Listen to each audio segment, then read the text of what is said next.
Hello students, আমি Nitish sir জ্ঞানজ্যোতি coaching সেন্টারের পক্ষ থেকে তোমাদের প্রত্যেককে জানাই স্বাগত। তো স্টুডেন্টস, আজকে আমি তোমাদের সঙ্গে যে বিষয়টি নিয়ে আলোচনা করব সেটা হচ্ছে এইসি কম্পালসারি বেঙ্গলি নিয়ে। কেমন? এইসি কম্পালসারি বেঙ্গলি নিয়ে আজকে আলোচনা করব ক্লাসটিতে। তো স্টুডেন্টস, আজকের আলোচনার বিষয় হলো আধুনিক ভারতীয় সমাজে নারীর স্থান। বিষয়টি সম্পর্কে তাৎক্ষণিক বক্তৃতা রচনা করো। তো কিভাবে এটা লিখতে হয়, কিভাবে শুরু করতে হয়, তো সেই বিষয়ে আজকে প্রত্যেকটা বিষয় অর্থাৎ এই টপিকটা পুরো আজকে 5 মার্কসের জন্য আলোচনা করব। এমনকি তোমাদের 5 মার্কসের জন্য এটা হবে, এমনকি 10 মার্কসের জন্যও কিন্তু এটা তোমাদের হবে। তো স্টুডেন্টস, যারা এখনো পর্যন্ত আমাদের ইউটিউব চ্যানেলটিকে সাবস্ক্রাইব করেনি তারা অবশ্যই চ্যানেলটিকে সাবস্ক্রাইব করে পাশে থাকা বেল আইকন অল প্রেস করে দাও, যাতে নেক্সট টাইম থেকে কোনো ভিডিও আপলোড করলে তার নোটিফিকেশন তুমি সবার আগে পেতে পারো। এছাড়া তোমরা যারা ভাবছো যে আমাদের কাছে অনলাইনে পড়বে, তারা সময় নষ্ট না করে আমাদের অফিসিয়াল নাম্বার 7076398606 নাম্বারে অথবা 6295916282 নাম্বারে সরাসরি যোগাযোগ করতে পারো। আমাদের টোটাল কোর্স ফি রয়েছে মাত্র 999 টাকা। তো স্টুডেন্টস, দেরি নয়, আজই যোগাযোগ করো আমাদের সেন্টারে এবং এই 999 টাকার বিনিময়ে তোমরা major, minor, MDC, BSc, Aisi, SSC সমস্ত কিছু পাচ্ছ কিন্তু এই প্যাকেজের মধ্যে। চলো শুরু করছি আজকের ক্লাস। মাননীয় সভাপতি, শ্রদ্ধেয় প্রধান অতিথি এবং সমবেত শ্রোতা মণ্ডলী, আজকের এই সভায় আধুনিক ভারতীয় সমাজে নারীর স্থান সম্পর্কে আমাকে কিছু বলার সুযোগ দেওয়ার জন্য উদ্যোক্তাদের কাছে আমি কৃতজ্ঞ। প্রাচীন ভারতীয় সমাজে নারীর একটি বিশিষ্ট ভূমিকা ছিল। পুরুষের পাশাপাশি নারীও সেদিন স্বাধীন জ্ঞান চর্চায় অংশ নিয়েছে। কিন্তু ধীরে ধীরে পুরুষ শাসিত সমাজ নারীকে ক্রমশ গৃহবন্দী করে তুলেছে। গৃহকর্ম আর সন্তানের জন্ম দেওয়া ছাড়া আজ যেন নারীর আর কোনো ভূমিকা নেই। বহুবি আহ বহুবিধ সামাজিক অধিকার থেকে, বহুবিধ কথাটা একসঙ্গে হবে, সামাজিক অধিকার থেকে বহুদিন বঞ্চিত ছিল ভারতীয় নারী। ঊনবিংশ শতাব্দীতে এসে এই অবস্থার অনেকটাই পরিবর্তন ঘটে।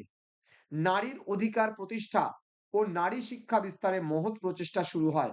নারীকে আর গৃহকোণে বন্দি করে রাখা গেল না, সেই বেরিয়ে পড়ল ঘরের বাইরে বৃহৎ কর্মক্ষেত্রে। তো স্টুডেন্টস, এটা 10 নম্বরের জন্য আমি তৈরি করেছি। তো খুব ভালো করে পড়বে, দেখবে বিষয়টা আরো কি কি রয়েছে। বর্তমান ভারতের নারী প্রগতির দিকে তাকালে বিস্মিত হতে হয়। শিল্পে, সাহিত্যে, বিজ্ঞানে সর্বত্রই কিন্তু নারী এগিয়ে চলছে পুরুষের পাশাপাশি। যে সমস্ত জীবিকা একসময় কেবল পুরুষদের জন্য নির্দিষ্ট ছিল, এখন সেই সব ক্ষেত্রেও কিন্তু নারী সমাজে অসাধারণ সাফল্যের সঙ্গে তার যোগ্যতা প্রমাণ করছে। রাজনৈতিক কর্মকাণ্ড কিংবা দেশ পরিচালনার ক্ষেত্রেও কিন্তু নারীর যোগ্যতা নিয়ে কোনো সংশয় নেই। তবে এই চিত্রের পাশাপাশি এই দেশেই আরেকটি চিত্র আছে, যে চিত্রের দিকে তাকালে বোঝা যায় ভারতবর্ষে বহু সংখ্যক নারী এখনো নারীত্বের মর্যাদা থেকে বঞ্চিত।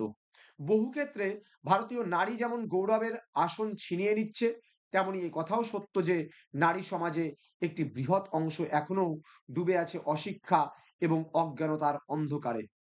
এদেশের বহু পুরুষের দৃষ্টিতে নারী এখনো পণ্য সামগ্রীর সমতুল্য। খবরের কাগজ খুললে বুঝতে পারা যায় এদেশে নারী সমাজ এখনো কতটা অসহায়।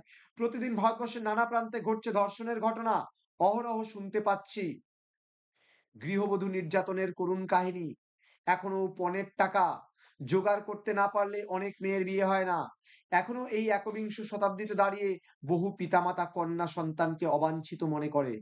অনেক শিক্ষিত উচ্চবিত্ত পরিবারেও দেখছি তারা পুত্র সন্তান চায়, কন্যা সন্তান নয়।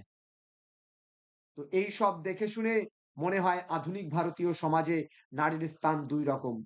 একদল আত্মপ্রতিষ্ঠা ভিত্তি ভূমির ওপর দাঁড়িয়ে আছে, তাদের হাতে ধরা প্রগতির বিজয় পতাকার, আর একদল রয়েছে গৃহকোণের আড়ালে।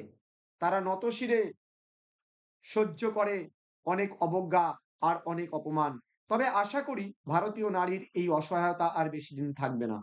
দিকে দিকে শোনা যাচ্ছে নারী জাগরণের বার্তা। তারা নিজেরাই এবার বলবে, নারীকে আপন ভাগ্য জয় করিবার কেহ নাহি দেবে অধিকার। শেষে একটা কথাই বলবো, ভালো থাকুক, সুস্থ থাকুক মা রূপী নারীরা। এই বলে আমি আমার ক্ষুদ্র বক্তব্য শেষ করছি। নমস্কার। এইভাবে কিন্তু তোমরা তাৎক্ষণিক বক্তৃতা লিখলে পারে খুব সুন্দর একটা নাম্বার কিন্তু তোমরা পাবে। ১০ এর মধ্যে অন্ততপক্ষে ৭ অথবা ৮ কিন্তু তোমরা আশা করতেই পারো ১০ এর মধ্যে।